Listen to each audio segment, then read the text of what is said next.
Сәлеметсіздер ме, құрметті 10-шы сыныптың оқушылары, қалдарыңыз қалай? Бүгін біз Қазақстан тарих пәні бойынша бөлім бойынша жиынтық бағалауға арналған тапсырмаларды орындайтын боламыз. Ең алдымен арнамызға тіркеліп, және лайк басып, басқа да достарыңызбен бөлісуді ұмытпаңыздар. Бізде бөлім этникалық және әлеуметтік процестер бөлімі бойынша жиынтық бағалау. Бізде жалпы 2-ші тоқсанға арналған ең алғашқы БЖБ тапсырмаларыңыз. Жалпы тапсырмаларды орындайық. Берілген терминдердің мағынасын сипаттап, оларға мысал келтіріңіз деген термин.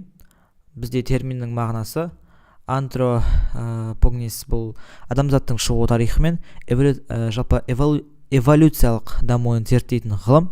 Бұл процесс адамның жануарлардан бөлініп, жаңа түр ретінде қалыптасуын білдіреді. Келесі бұл этногенез, бұл этностардың пайда болуы мен дамуы. Бұл халықтардың этникалық құрылымдарының жалпы өзгеруі мен дамуындағы тарихи процестерді қамтиды. Этнос ортақ тіл, мәдениет, тарих және тұрмыс тіршілігі бар әлеуметтік топ. Этнос мүшелері бір-бірімен туыстық қатынаста болып, біртұтас қоғамды құрайды. Мысал келтіретін болсақ, Homo sapiens қазіргі адам түрінің қалыптасуы. Қазақ халқының қалыптасуы түркі және моңғол халықтарымен араласу нәтижесінде жүзеге асқан. Қазақ халқы ортақ тіл, мәдениет және тарих негізінде жалпы бірігетін этнос. Келесі 2-ші тапсырма. Берілген ұғымдарды пайдаланып, қазақ ұлтының этникалық құрамын сипаттаңыз деген. Бізде ру, тайпа, жүз, ата жұрт, атамекен деп жалпы бізде тапсырма берілген. Ру бұл бір этникалық немесе әлеуметтік топты құрайтын адамдардың тобы, олар белгілі бір ортақ ата-бабадан шыққан деп есептеледі. Және бір-бірімен туыстық мәдени және тілдік байланыстарға ие болады. Мысалы, арғын, қаңлы руларын айтуға болады.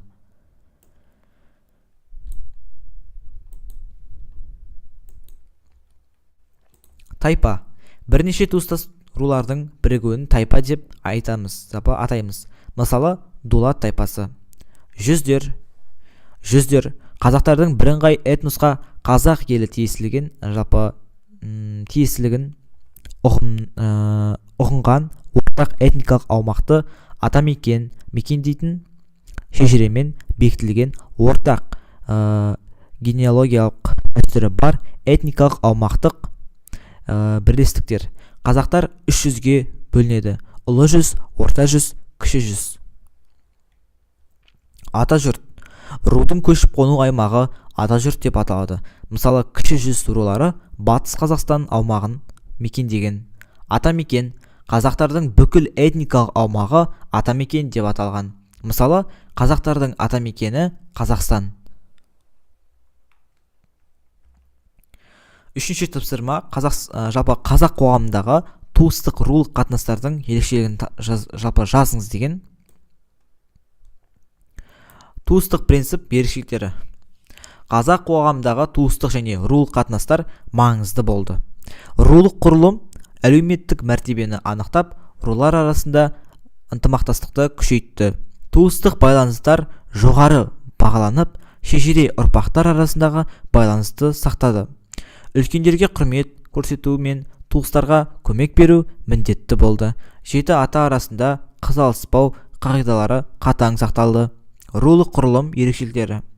Рулық құрылым қазақ қоғамдағы маңызды орын алған. Әр адам өз руына, тайпасына жататындығын мақтанышпен қабылдаған.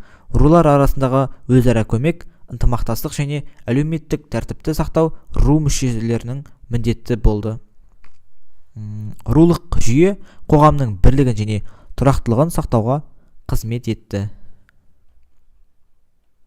4-ші тапсырма.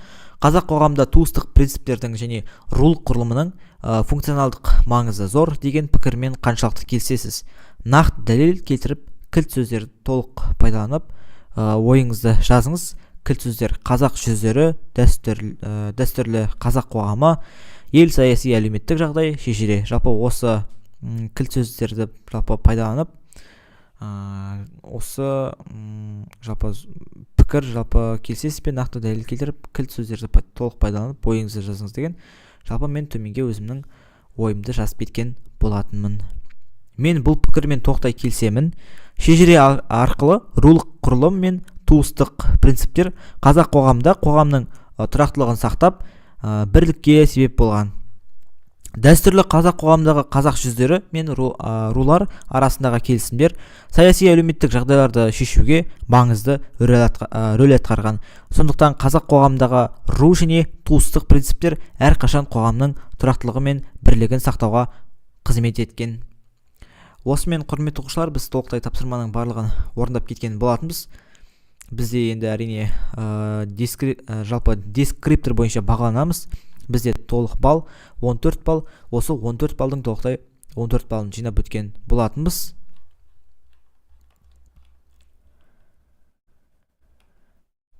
Енді құрметті оқушылар, осы еңбегімізді бағалап, арнамызға тіркеліп және лайк басып, басқа да достарыңызбен бөлісуді ұмытпаңыздар. Алдағы уақыттарда жалпы Қазақстан тарих пәнінен екінші БЖБ-сын шығаратын боламыз. Сол себептен біздің еңбегімізді бағалап кетуді ұмытпаңыздар. Бүгінге осы. Сау болыңыздар.